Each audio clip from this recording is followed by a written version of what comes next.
Hi there. Welcome to Commodities. I'm Lindsay Biscaya, filling in for Andy Bell today. And first of all, let's take a look at how some key commodities are trading today. We'll start off with energy prices. Oil, you can see, is up by almost 4% at the moment, rising today after 2 days of decline. However, supply remains ahead of demand, and we'll, of course, be talking about that quite a bit coming up on the show.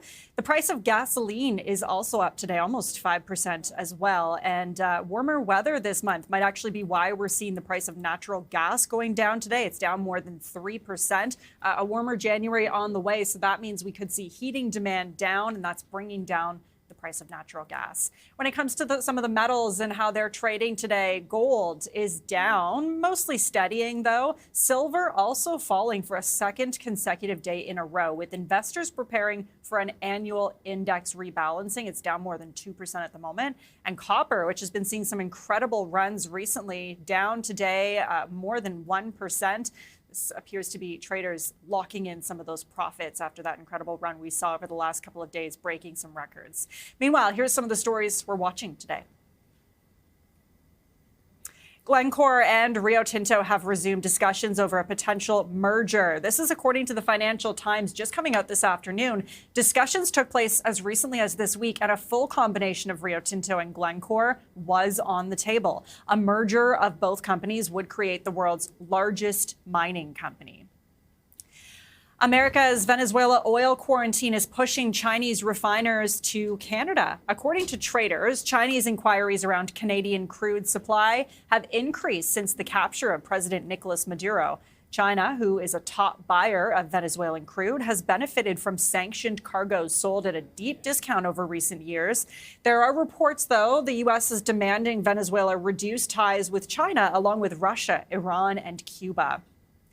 Lundin Gold says it has found a potential world-class copper deposit in southeast Ecuador. The company's chief executive officer says the area has the ability to rival other copper hotspots, including Argentina, Peru, and Chile. Lundin is now figuring out next steps and says development will require extra studies. ExxonMobil says lower oil prices impacted its fourth quarter results. The oil major expects a hit of $800 million to $1.2 billion US, and says lower chemical margins and asset write-downs were also a drag on profit. U.S. President Donald Trump is urging Exxon, along with rivals Chevron and ConocoPhillips, to invest billions to revive the Venezuelan oil industry. Well, according to Bloomberg, Chinese refiners have been cut off from Venezuelan crude in the past week as the U.S. seeks access to the world's largest oil reserves. As a result, they're considering Canada as a more expensive alternative. This development supports my next guest's views that U.S. actions in Venezuela increase the need for an oil export pipeline to Canada's west coast. For more, let's bring in Randy Ollenberger, Managing Director of Oil and Gas Equity Research at BMO Capital Markets. It's good to have you. Thanks for taking the time. My pleasure. So considering that China is one of the largest oil importers, it was the largest in 2025. Price aside, we'll talk about that in a moment. Can Canada meet that demand if this were to happen? Well, I mean, what we're hearing is that the Chinese would actually like about another 1 million barrels a day of Canadian supply, and that was before the situation in Venezuela. And, as we've said before, this Canadian heavy oil is an ideal feedstock for the Chinese refineries for the petrochemical industry. So we know there is demand. Secretary Wright, Energy Secretary Wright in the U.S. Was on today as well, speaking about, China still being able to access oil from Venezuela, probably at world prices, so they won't be able to get it at a discount. But we do assume that some Venezuelan oil will continue to flow to China. But there certainly is a big opportunity for Western Canadian producers to deliver more oil to China if we can get that pipeline in place. What about price point? Because, of course, China does still have cheaper alternatives from countries like Russia and Iran. Canada's is a little more expensive. Do you think that's going to factor into how much Canada could maybe get out to China? Well, again, I mean, if you look at the competitive dynamics, it's really Canadian heavy oil versus Iraq Basra oil. And the delivered price is very, very similar. So it's kind of plus or minus $1 when you move it over to Asia. But again, it's a function of what products you get out of that oil. So in the case of Canadian heavy oil, as I mentioned, the characteristics of that oil really lend themselves to producing more petrochemicals. And that's really why the Chinese are interested in it. And they've been paying, Brent -2, Brent -3. And that makes Canadian heavy oil actually very competitive with their alternatives. Russian oil is really a medium sour oil, and it's really not a direct competitive to the Canadian oil that we're moving into that market.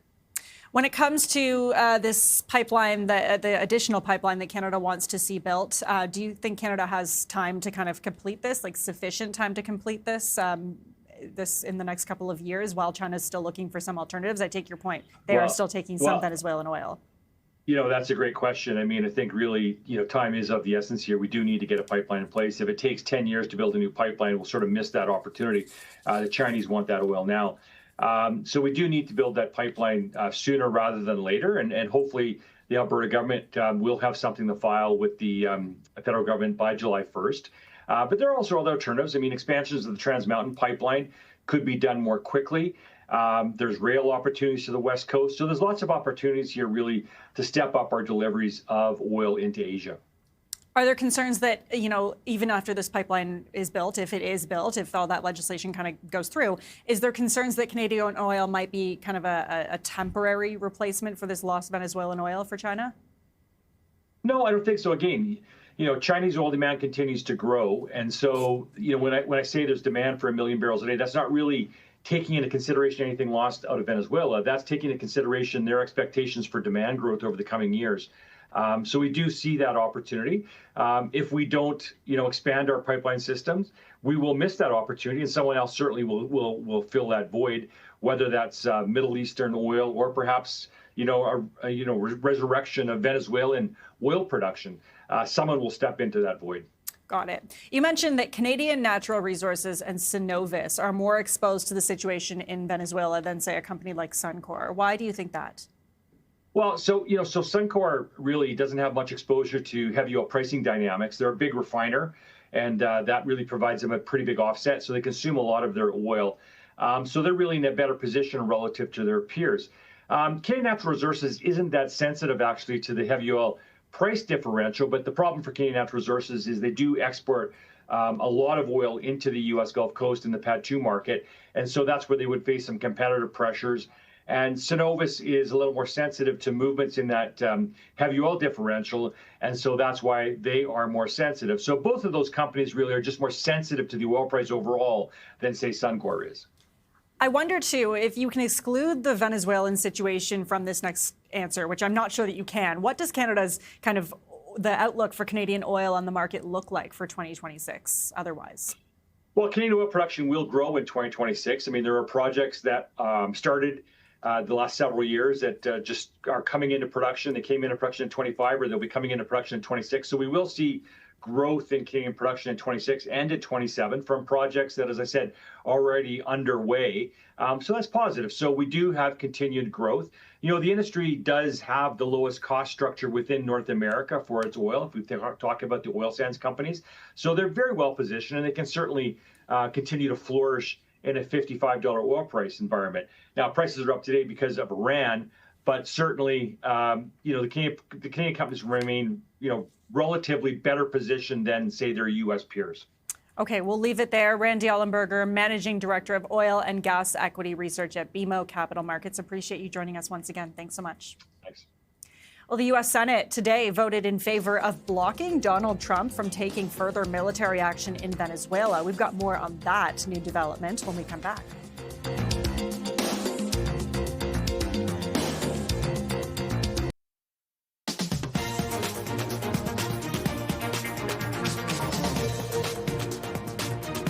Welcome back. The U.S. continues its operations in Venezuela as 2 more oil ships were seized by the United States. CTV's Joy Malbin has the latest on that. Dramatic pictures posted by the Trump administration show the U.S. Coast Guard boarding a Russian-flagged oil tanker after chasing it in the North Atlantic for 2 weeks, risking a conflict with the Kremlin. Moscow officials angrily called the U.S. seizure outright piracy.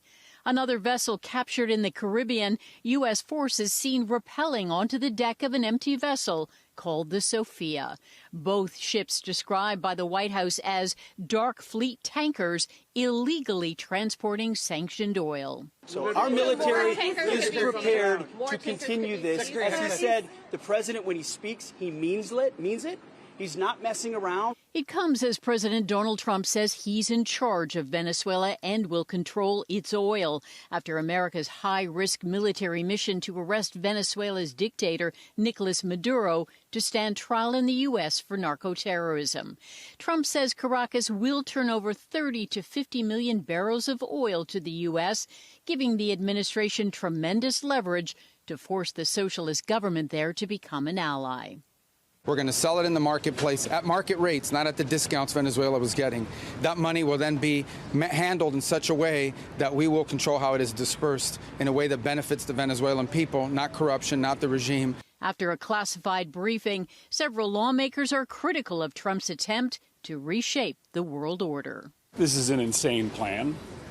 They are talking about stealing the Venezuelan oil at gunpoint for a period of time undefined as leverage to micromanage the country. The president says he intends to maintain significant control over Venezuela's oil industry, meeting with top U.S. oil executives Friday to restart U.S. drilling there. Omar? That was CTV's Joy Malbin. Coming up, after reaching record highs last year, can gold continue its dream run in 2026? Stay tuned to find out.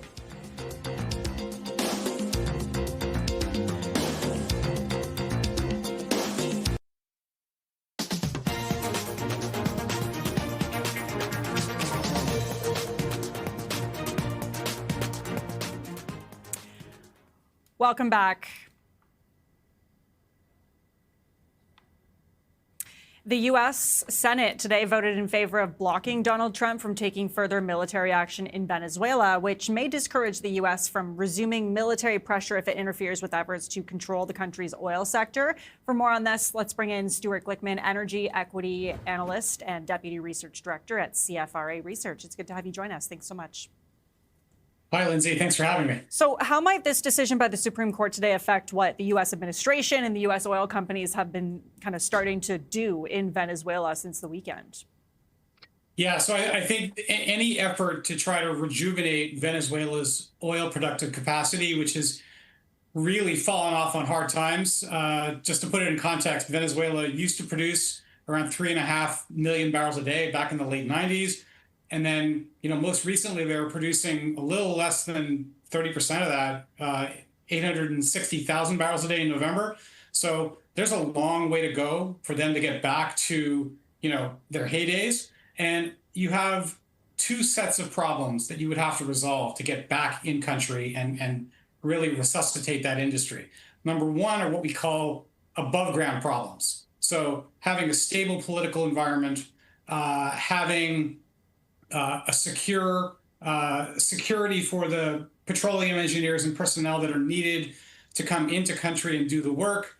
You'd have to have the electric grid fixed. Venezuela is notorious for blackouts and brownouts.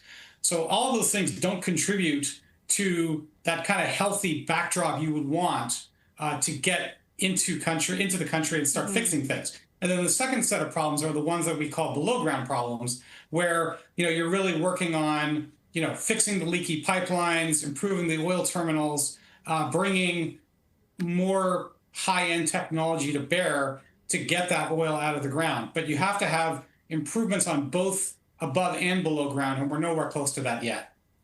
And there's so much money that would need to go into this to fix all these issues, to get Venezuela's oil production up to speed from where it was in the 90s, as you were talking about. Like, do you think that there's interest with that in mind, how much money would be needed to update all the infrastructure? Is there interest from investors really to do this? So the price tag for this is probably in the tens of billions of dollars. That's one thing. And then the second thing is the time. And to get back to square one, to that, let's call it 3 million barrels a day range, you're probably talking about at least a decade, probably more to get there. So on the one hand, there's a a lot of oil in place. Venezuela, arguably, at least by their estimates, I'm not sure they've been audited, but at least by their estimates, they have 303 billion barrels of oil in place. That's more than Saudi Arabia, available for, trying to bring to the surface. But at the same time, you have U.S. investors that have interests in, Chevron, Exxon, Conoco, and so on, who are, really desirous of maintaining dividends and buybacks and really not taking on a whole lot of major project risk. So I think it's going to be a hard sell to the management teams and the boards of these companies to really go in a really big way into Venezuela without a lot of the assurances that I talked about first being put in place. We've also been seeing the news that some American companies are saying that Venezuela owes them billions of dollars over the last couple of decades. Do you think there will be an actual legal assessment into these claims? It's a good question.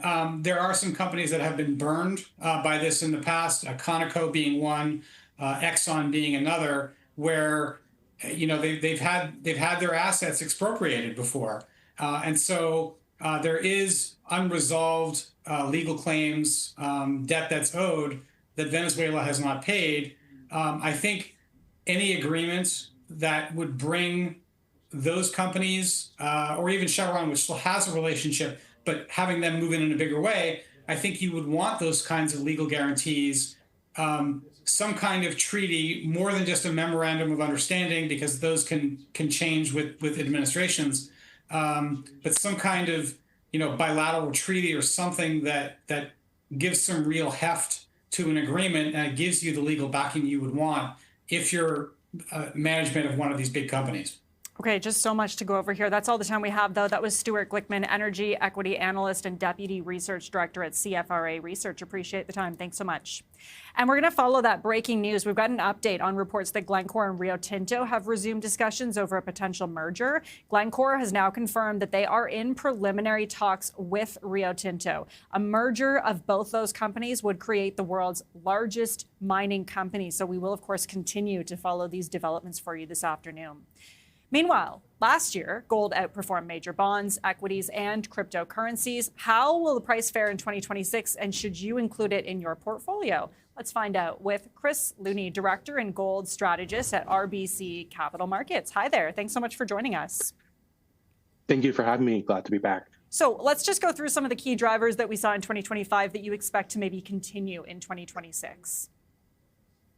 Yeah, so thinking about 2025, a number of things really propelled gold to these all-time highs. I think from our view, one of the key reasons why gold prices performed, and really why investors really started to participate in significant size, particularly through exchange-traded products, really had to do with the pervasive sense of uncertainty. We obviously had a supportive rate environment. There were a lot of other macro factors playing in, but in our view, this level of uncertainty, whether it was tariffs, trade, around the Fed, there are all these types of uncertainties that pervaded in 2025 that I think drew a lot of interest in gold and thus allocations in the space, and really drove prices much higher. We saw central banks come in and investors come in, but the macro landscape paired with that uncertainty was quite the cocktail for gold prices. It's been so interesting. We've seen equities still performing relatively well, but we're still seeing that strength in gold. Usually those two don't go hand in hand. What do you think is going on there? Yeah, that's a great question, and it's a really good observation, because typically when we think of gold, it is thought of to be a hedge, and so you would imagine a negative correlation there. But we really saw them move together at many points throughout the year. What we saw is that in this world of a risk-on environment, we still saw investors with a high appreciation for this uncertainty, and thus still making those hedge allocations. In our conversations with investors over the course of 2025, what historically had been like a 2 to 5% allocation for generous portfolios to gold was really seemingly turning into a 5 to 10% allocation to gold. And we saw that sort of ceiling rise, and that was driven by, even as investors were pursuing performance and risk-on markets and equities, they were simultaneously making those allocations. So we saw those inflows come and prices move at the same time as equity markets really did perform quite well. It's so interesting, right? And when we talk about uncertainty as a factor, that usually drives the price of gold up. But can you talk about how much of a factor that is with gold compared to like stocks and bonds, for example? Yeah, it's challenging, particularly because uncertainty is so difficult to quantify, right? But when we're looking at our models and we struggle to really replicate the type of price performance we are seeing at various points throughout the year, whether we're basing that on all of these macro factors, the dollar, unemployment, equities, rates, inflation, all of these factors that you might consider part of a broader macroeconomic model, there's just a significant portion of price performance that was difficult to explain from such a quantitative perspective. And so looking out for these other forms of uncertainty, various indexes, we were able to match some of that price performance. And really it came down to those more admittedly anecdotal, but consistent conversations with investors throughout the year in terms of the reasons why they were allocating to gold. And we even saw similar reasons pop up in central banks. There was the World Gold Council 2025 Central Bank Survey that saw geopolitics as one of the reasons why central banks are allocating to the gold space, not just because of diversification and de-dollarization. And so this driver of uncertainty, of geopolitics, whatever we choose to call it, was certainly in place sort of across the broader landscape that is important to gold. When you're looking at the projections for gold for 2026, like RBC is projecting gold prices to be in the 4,500 to 5,000 range throughout this year, so going even higher than what we're seeing right now. What would it take to get it to that higher range of 5,000? Yeah, so we do think that gold's going to spend most of its time in that $4,500 to $5,000 per ounce range, but we actually favor the higher end and beyond of our scenario as we get to very late 2026 and into 2027. I think one of the baseline of our view is that gold will continue. The path of least resistance is for gold to move higher, and that gold will continue to grind higher, even with some positive equity market performance that is broadly expected in the market and is expected here as well. But if we were to get significant risk-off events, that's the biggest upside risk, where gold's role as a perceived safe haven becomes the direct reason for those gold flows. That's where we start to get a significant outperformance even beyond our high scenario prices. Do you think that that's likely to happen just in the last 30 seconds we have? It's something that we can't write off. I mean, if we learned anything over 2025 is that uncertainty and unexpected events happen. And I'd argue that 2026, we're already seeing that now. Okay, Chris Looney, Director of Gold Strategist at RBC Capital Markets. Appreciate your time. Thanks so much for joining us. Thank you. And thanks so much for watching Commodities. We're going to take a quick look at the price of oil before we wrap things up here today. It is trending up at the moment. You can see just over the last year, today it's up almost 5%.